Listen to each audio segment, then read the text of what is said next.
tomto návode vytvoríš faktúru priamo na základe svojich služieb alebo výkazu služby. Takto jednoducho a rýchlo vznikne správna a úplná faktúra. A z tvojej konzultačnej práce sa stáva fakturovaný príjem. Najskôr v ľavom menu prejdite do sekcie faktúry. Potom vpravo hore vyber ikonu plus a vytvor novú faktúru. Ak si už faktúry vytváral, z Quick Access to pôjde ešte rýchlejšie. V prehliadači nasmeruj kurzor na ikonu plus, na mobilnom zariadení ju podrž. Ak chceš vytvoriť faktúru na základe schváleného výkazu služby, prejdi do sekcie Výkazy služby v ľavom menu. Otvori výkaz služby, z ktorého chceš vytvoriť faktúru. Posuň sa úplne nadol.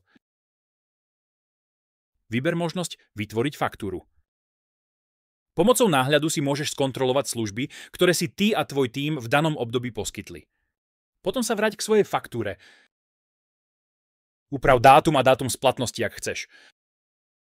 Následne pokračuj k detailom. Vyber iného príjemcu, ak je to potrebné. Ak si sa s klientom dohodol na špeciálnych podmienkach, môžeš ich zadať tu. Ak používaš blici v európskej krajine, aktuálne platná sadzba DPH sa uplatní automaticky.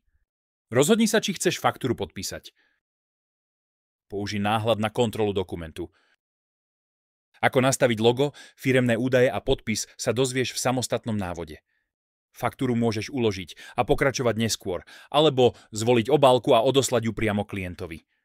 Klient dostane e-mail s faktúrou v prílohe a odkazom na Touchpoint. Gratulujeme, práve si odoslal svoju prvú faktúru.